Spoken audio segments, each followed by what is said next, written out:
If you will indulge me, I'll tell you one more story before we go. Remember that Woody was born on July 14th of 1912, 12 days after Woodrow Wilson, his namesake, was nominated for the presidency. Well, Woodrow Wilson was kind of whitewashed in the days when I was a school kid, but if you read a 21st century biography, you'll remember that he was a Southerner, and he was a racist.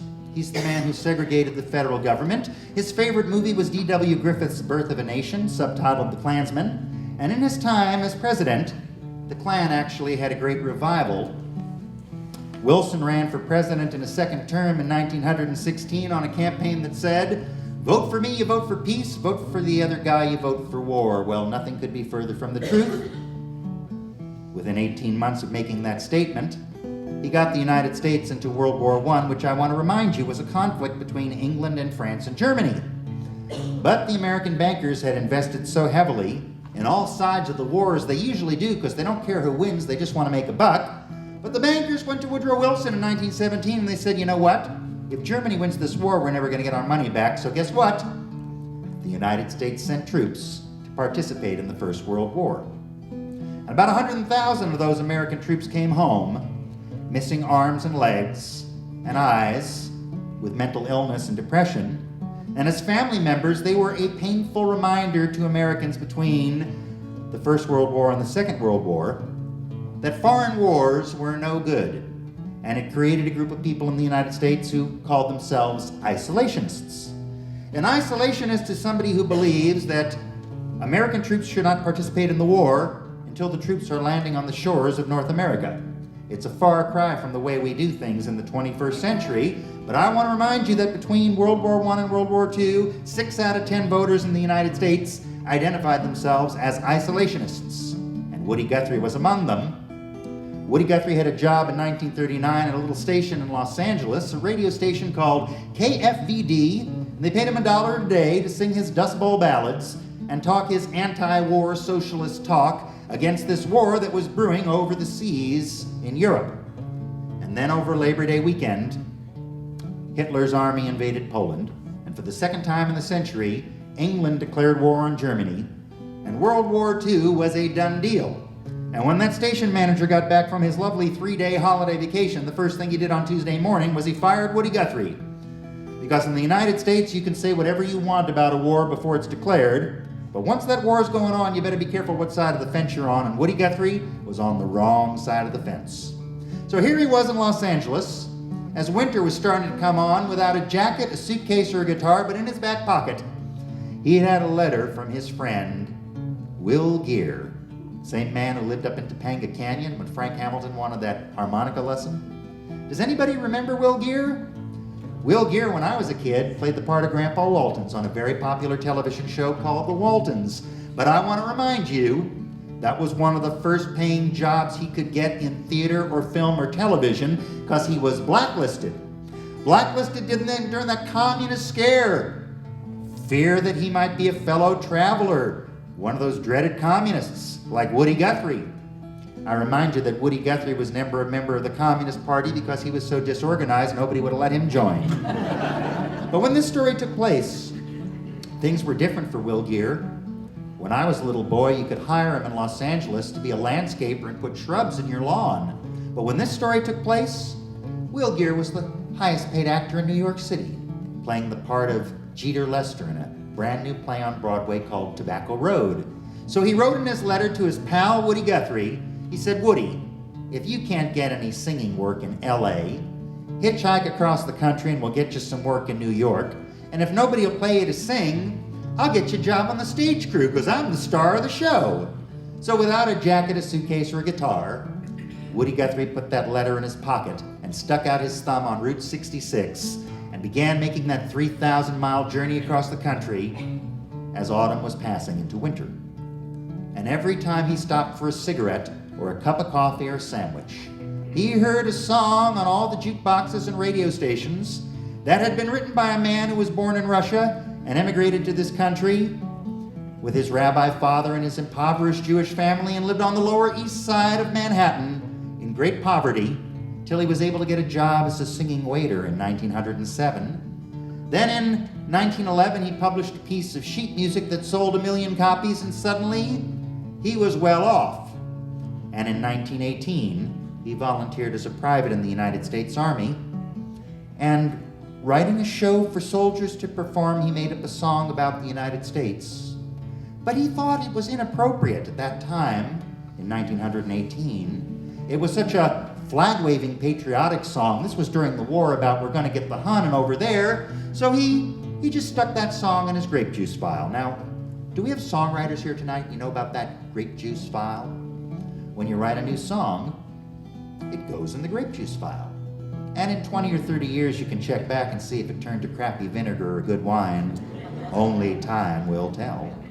So 20 years later, in 1938, a singer by the name of Kate Smith said to the songwriter, she said, "Mr. Irving Berlin, do you have any songs in your trunk that are patriotic? Because I'd like to record one." So she recorded this song, and it was such a big hit that when Woody was traveling a year later, he couldn't go anywhere where they weren't playing this song on the radio with the jukebox. You know the one I mean? It went like this, it went. God bless America, land that I love.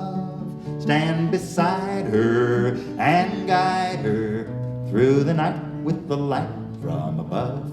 Well, it's a great song, and a lot of kids on school campuses still sing it in our century. But I want to remind you that in 1939, Woody Guthrie hated this song. He hated this song because he was broke and hitchhiking, and Irving Berlin was a multi-millionaire driven around in a chauffeured limousine, eating in restaurants, having servants in his home, and he owned the Music Box Theater on Broadway. And when he wrote songs for those Hollywood movies, he actually got to retain his copyrights to some of the songs, which very few songwriters could command at any time in American history. Woody had another reason to hate this song, though. He traveled back and forth between Oklahoma and California, between New York and the West Coast many times during this Great Depression, when 1 out of 4 people couldn't get a job. And Woody saw these mothers and fathers waiting on long lines of thousands of people for a free loaf of bread or a bowl of soup. And he wanted to know how a multi-millionaire could be so insensitive as to write a song called God Bless America when nobody could get a job. Now, you might think Woody was sacrilegious, but he came from a church-going family in Oklahoma. And he wasn't being sacrilegious at all. He was just being logical. All these families were wishing they were a little bit more blessed. Why are they singing God Bless America? So he said, when I get to New York City, I'm going to write another song that says all the things about America that God Bless America doesn't say. Then in Pittsburgh, Pennsylvania, to get out of a snowstorm, Woody went into a diner, and on the radio there he heard somebody say that God Bless America was going to replace the Star-Spangled Banner as the national anthem. Well, this might sound like a crazy suggestion to you, but I want to remind you that that song didn't become our national anthem till 1931. This was only 8 years later, and it's a 3-octave song that practically nobody can sing, and it would have been reasonable to replace it. So Woody said, that does it. When I get to New York, I'm writing another song. Well, Woody tried to hitchhike out of Pittsburgh in a bad snowstorm, and the next morning, a local policeman found Woody shivering and freezing to death. So he picked Woody up and put him in the back of the patrol car and drove him to the home of his own parents, and that cop's parents filled Woody with hot soup and coffee, and out of compassion, they bought Woody a ticket to Grand Central Station in New York. So Woody rode in style through that storm to Grand Central Station in New York City without a jacket, suitcase, or guitar, and he took Will Geer's letter out of his pocket and began asking directions to their home. And he stayed with the Geers for 10 days because Will Geer thought Woody Guthrie could do no wrong. And on his way out of the house, Woody borrowed a pre-World War II Brazilian Rosewood Martin guitar. It'd be worth about $10,000 if we had it here tonight in the meeting room of the library, but not after Woody took it out in that storm. That thing filled up with water. He walked to the corner of 43rd Street and 6th Avenue, just one long block from the New York Public Library, and there in a little hotel that doesn't exist anymore called Hanover House, Woody Guthrie checked himself into a room with a small desk, and there at that desk, with a yellow pencil like the children use in the classrooms and a piece of that lined notebook paper, Woody Guthrie wrote his song about the United States of America. He appropriated the tune from an old Carter family hymn that they recorded in Bristol, Tennessee in 1928. He dedicated the first verse of that song to Irving Berlin, the man who had written God Bless America. And he put it in his own grape juice file, because if you're going to write 1,000 songs in less than 15 years, you got to knock a couple off every day. And he didn't think about it much. Well, 12 years after this story, Woody was married to that Martha Graham dancer, Marjorie Mazia, and they were living in New York City. And it seemed like every time Woody had even a half a glass of wine, he got unnecessarily belligerent. And it became such a problem that one night his wife Marjorie had to call the police. She didn't want him arrested, but she did try to emphasize to him that maybe his drinking was becoming a problem. So, in the summer of 1952, Woody went down to the drunk tank and subsequently checked himself into the Brooklyn State Hospital. And the first thing they found out was alcohol was not Woody's problem. They didn't know what the problem was. And he was there for months. And about 3 months later, there was a new young doctor there who looked at Woody's chart and turned to Woody's doctor and said, "How come this patient has never been checked for Huntington's disease?" Well, they gave Woody the blood test, and he finally figured out what had put his mother Nora in that asylum in Norton, Oklahoma. Well, Woody was there at the Brooklyn State Hospital as a voluntary patient, in and out for 2 years. And he got sicker and sicker, and finally, in 1954, he went into the hospital for one of the very last times. And he stayed there as a patient from September of 1954 till May of 1956. And because he was a voluntary patient, at the end of May of 1956, an unshaven and scruffy Woody Guthrie checked himself out at Brooklyn State Hospital and made his way across Manhattan to the home of Harold Leventhal, the man who was the producer and manager of the band called the Weavers. Now, Harold and his wife were out to dinner, so Woody slumped in front of their door, and they found him there when they got home. They invited Woody Guthrie in, and Woody attempted to light a cigarette, but his hands were shaking so badly, he dropped the lit cigarette and burned a hole in their couch. He told Harold that he was broke, and Harold gave Woody Guthrie a $20 bill and sent him out into the night. On May 28th of 1956, the Morristown, New Jersey police arrested Woody Guthrie for trespassing, the local definition of wandering aimlessly on a highway with a dazed look on your face. They took Woody down and he spent the night in the Morris County Jail. The following morning, he was examined by a Dr. Comeau, who determined that Woody was dangerous to himself and others, and Judge Norman K. Minsk committed Woody Guthrie to the New Jersey State Hospital at Greystone Park. Well, Woody had told the cops that he was a sick man, that he needed to go to hospital, not a jail. And when he got to Greystone, he told the doctors, "What I have is called Huntington's disease. It's what my mother had. This is just how she walked. This is just what happened to her." They didn't believe Woody. They classified him as paranoid schizophrenic, and it was 6 months before they took him at his word that he had Huntington's disease. When Harold Leventhal came to visit to see how Woody was doing, the doctor took him aside and looked at Woody's file, and he chuckled and he said to Harold, "This patient is truly crazy. He's mentally ill. He says he wrote over 1,000 songs. That's how crazy he is." Well, old Woody Guthrie, he spent 4 years, 10 months, and 5 days at Greystone.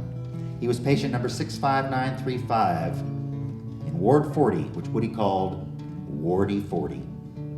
And then finally, in April of 1961, they discharged a very disabled Woody Guthrie, and some crazy doctor had written on his chart that he was improved. But that was not the case. Within a year, Woody Guthrie was confined to a wheelchair, and Woody spent the last 5 years of his life laying in a hospital bed, losing control of the muscles in his body. His wife, Marjorie, who, even though she divorced Woody and remarried, she made it clear to her husband that she would be spending her life raising awareness for Huntington's disease, raising money for Huntington's disease, and taking care of Woody in the hospital. She used to say to Woody, "Would you like a sip of water through a straw?" And Woody would blink his eyes twice for yes and once for no, because they were the last muscles he could move in his body. And as he lay there in that hospital bed, slowly turned into stone, that little song he had written back in New York City at Hanover House, well, somehow it went around the world. And without ever being on the radio or the television, it has become one of the best-known English-language folk songs in the whole wide world. That means whatever country your ancestors came from, whatever language they may have spoken at home, if they knew one song in English that wasn't Twinkle, Twinkle, Little Star, Old MacDonald, or Happy Birthday to You, they probably knew the one that Woody Guthrie wrote at Hanover House in February of 1940, the corner of 43rd Street and 6th Avenue, just one long block from the New York Public Library. And since every single person in this room has been singing this song for decades, perhaps I could persuade you to sing it with me before we go out and enjoy this absolutely gorgeous evening. You know the one I mean? This land is your land. This land is my land. From California to the New York Islands, from the Redwood Forest to the Gulf Stream waters. This land was made for you and me. As I was walking that ribbon of a highway, I saw above me that endless skyway. I saw below me that golden valley. This land was made for you and me.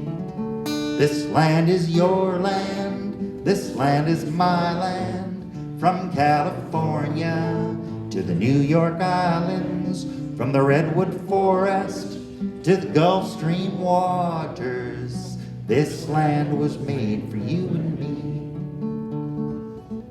So I go to about 200 schools every year, and I've never met an early childhood educator in any state who doesn't make it their personal responsibility to make sure the students learn the words to this song. But when Woody wrote this song at Hanover House in 1940, it was not a children's folk song. And most of the verses he wrote there, the kindergarten teachers won't touch with an 11-foot pole, but I thought it might be educational to share them with you. The first verse that he wrote was dedicated to Irving Berlin, the man who'd written the song, God Bless America. In fact, Woody was going to call his song, God Blessed America for Me, until he found the words, this land is your land, were so inclusive and fell right off your tongue. But here's the verse he wrote for Irving Berlin. In the shadow of the steeple, I saw my people. By the welfare office, I saw my people. As they stood there hungry, I stood there whispering, did God bless America for me? He wrote another verse at Hanover House that went like this. There was a great big wall there that tried to stop me, and a great big sign there said private property, but on the other side, you know, it didn't say nothing. Well, that side was made for you and me. You ever think about where Woody got this tune? Go into the library, you'll probably find those CDs that have the original recordings of the Carter family from Hilton's, Virginia. And at a session in Bristol, Tennessee in 1928, they recorded an old hymn, which is where Woody got his tune. And the old hymn went like this. Oh, my darling brother, when the world's on fire, do you want God's bosom to be your pillow? Won't you tide me over in the rock of ages? Oh, rock of ages, cleft for me. We don't sing those words anymore, do we? We sing Woody's words. This land is your land. This land is my land. From California to the New York Islands, from the Redwood Forests to the Gulf Stream waters, this land was made for you and me. He wrote one more verse at Hanover House that I think is so important, I always sing it for the kids, no matter how old they are.